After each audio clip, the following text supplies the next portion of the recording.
What are you doing? I think I'm going. We're at Dobbin House in Gettysburg. Ordering a piece of pecan pie. Silver ceilings, walls. And we had to come down like the flight of stairs kind of to get here. So we're kind of in the basement. It's really kind of creepy. Creepy? I think it's cool. Ted thinks it's cool. Okay. Did you do a scan? Yeah, let me see.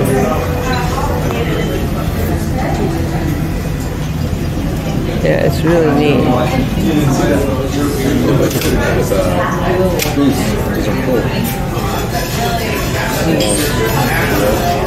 Yeah. This place has been around a long time. We are in Gettysburg and we're going on a ghost tour tonight. The Ghost of Gettysburg. I think we're going to see the hospital and the courthouse and some other ghosts around, so hopefully it's scary. Yeah, got a lot of people here and a lot of kids, so maybe not too scary. Yeah, should be fun though, I hope. Yeah, don't know how much we're gonna get because it's getting pretty dark, so we'll have to give you a synopsis after it's done. Anything else to add? No. Well, tomorrow we're gonna see all of Gettysburg. And we're going to go on a self-guided car tour, so we'll see how that goes too. Okay guys. Bye. Bye. As you may have noticed behind me, there's this rather beautiful building. That is the Presbyterian Church of Gettysburg. And there's no ghost stories directly associated with this building, but it is a very important building from a historical standpoint. Because not only did one United States president worship within its halls, but a second one worshiped as well. The first one being Abraham Lincoln, when he was here to call it the Gettysburg Address. And the second one being Dwight D. Eisenhower and his wife when they moved to the Eisenhower Estates that are just outside of Gettysburg, which you can see today as well. Also serving as a hospital at one point during its lifetime. During the Civil War, the building served as a field hospital, much like every other large building here in Gettysburg. But this one is unique in that it was controlled by the Union first, then the Confederates, and then once again it was controlled by the Union. Now, when the Union soldiers recaptured this building, they faced a unique problem. They now had a bunch of Confederate wounded to deal with as well. Not just their own guys, they had the enemy with them. Now, they actually solved this by putting the Confederate soldiers on the top floor and putting the Union soldiers on the bottom floor. That's because if you take a look at this building, the only two ways off of the top floor is either jumping out of the windows, which would end up hurting yourself even more, or coming downstairs and facing off against the whole Union Army, who then controlled the area, which wouldn't be ideal either.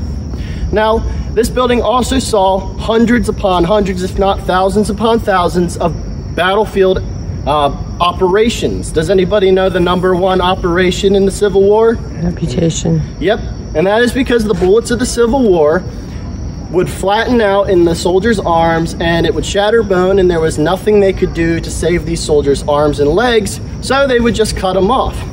So this building saw hundreds upon hundreds, if not thousands upon thousands of limbs being cut off, and you face a difficult problem, and that is, where do you put the arms and legs when you're done with them? You chuck them out the window. So now you have to imagine that around all these lower floor windows where the operations would have been taking place, and I bet they were probably throwing them out the top windows as well, by the end of its time as the hospital, you would have big piles of arms and legs sitting outside all those windows up to about chest height. And then you face another problem. Where do you put all those limbs from there? Well, they had another creative solution for that. They just buried them in the ground right where they were. So when you're walking outside of old Civil War buildings, particularly ones that were used as hospitals, you could very well be walking over top arms and legs and all kinds of bodies and personal belongings from these poor men who had to go through all that. All right, everybody, if you could just gather around under this little porch here. All right, so today you're standing beside the Trinity Church of Gettysburg, but back in the day, when 1863, the church was known as the German Reformed Church, and much of that old church is incorporated into this new one's structure, so it's still considered a historic building. Now, some of you may have been wondering when you signed up for this tour if you would be inside any graveyards tonight. Well, I'm here to tell you now, you're standing in one, or what used to be a graveyard. Because you see, below that house right there, spanning up to the parking lot here of the Borough Building, used to be the old civilian cemetery here in Gettysburg. And in the early 1900s, they came in and they dug it up and moved all the bodies they could over into the new civilian cemetery, like where you can find Jenny Wade's grave. Now, what's interesting about the fact that it happened in the 1900s, the early 1900s, is the technology of the time wasn't as advanced as it is now, and of course there's always that factor of human error. So when they were digging these people up, they didn't have a surefire way of making sure they got all of the person. So a lot of the times, some personal effects or bits of clothing or body parts or even whole bodies were left behind in the old cemetery. So that house could very well be sitting over top of some unmarked grave that was never found. And unfortunately, that person is still underneath there. Now, another interesting fact to tell you about this cemetery is it's also one of the places where Jenny Wade was laid to rest. So, of course, when she was killed in her home at the end of Baltimore Street, she was buried in the backyard, or I shouldn't say her home. It was more actually her sister's home, and she was up there helping her because her sister had just given birth to a baby. Her home was closer up to the headquarters of Gettysburg on Baltimore Street. But anyways, Jenny was buried behind that building first, and then she was exhumed and moved to this civilian graveyard here. And then, of course, in the 1900s, she was exhumed once more and taken over to the now civilian cemetery of Gettysburg, and she was given a rather beautiful headstone. So this is where the battle began, and where Major General John F. Reynolds was killed. It was at that marker right there.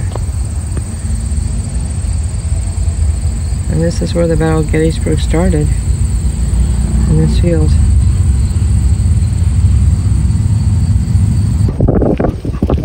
We're gonna go up these stairs. There's like 3 sets of stairs. There's a platform.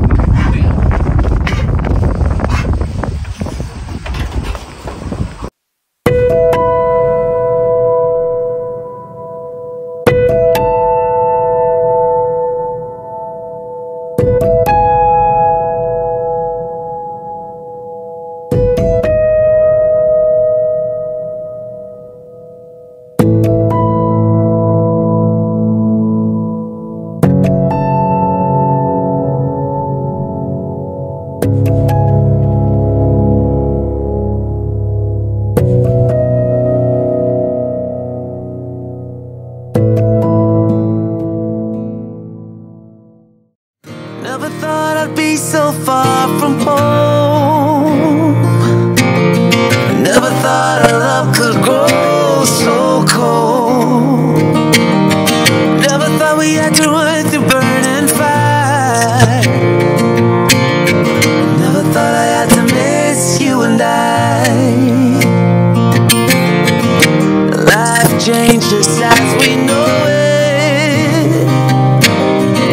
You do what you can, you just get through it.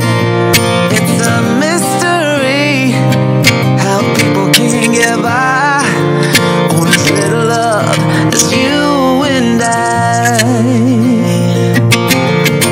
Never thought I'd be so far from home. Never thought our love could grow so cold. Never thought we had to run through burning fire. Never thought I had to miss you and I try to stay until I was growing. As time changes people, we both know this. It's a change of season when the tide comes rolling in, and you realize there's nothing there to begin. Never thought I'd be so far from home. Never thought our love could grow so cold. Never thought we had to run through burning fire.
got it all planned out, love. Every day of our lives, I'll start by waking you up with kisses to remind you that you're mine. We'll head into the kitchen, have breakfast with your favorite cup of tea, and I'll spend my mornings wishing that I could form the words to make you see I'll never be the same. Because of you I'm changed for the better, and I just can't explain what it is you've done to me.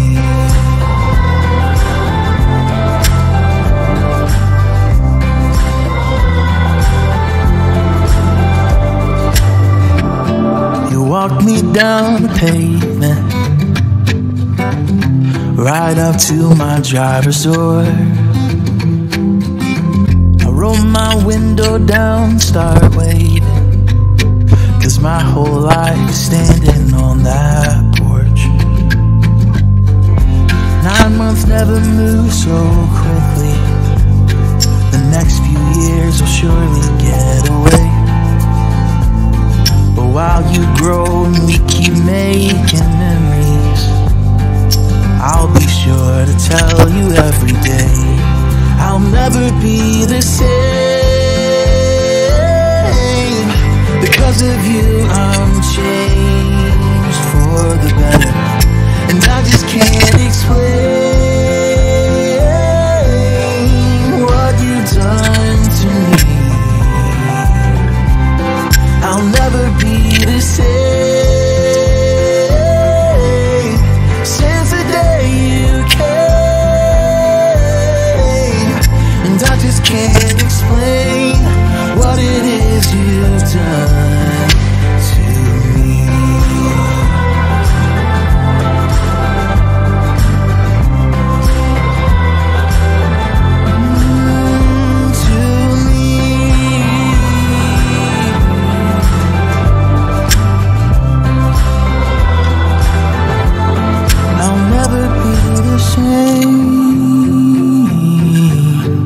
Because of you I'm changed for the better, I just can't explain what it is you've done to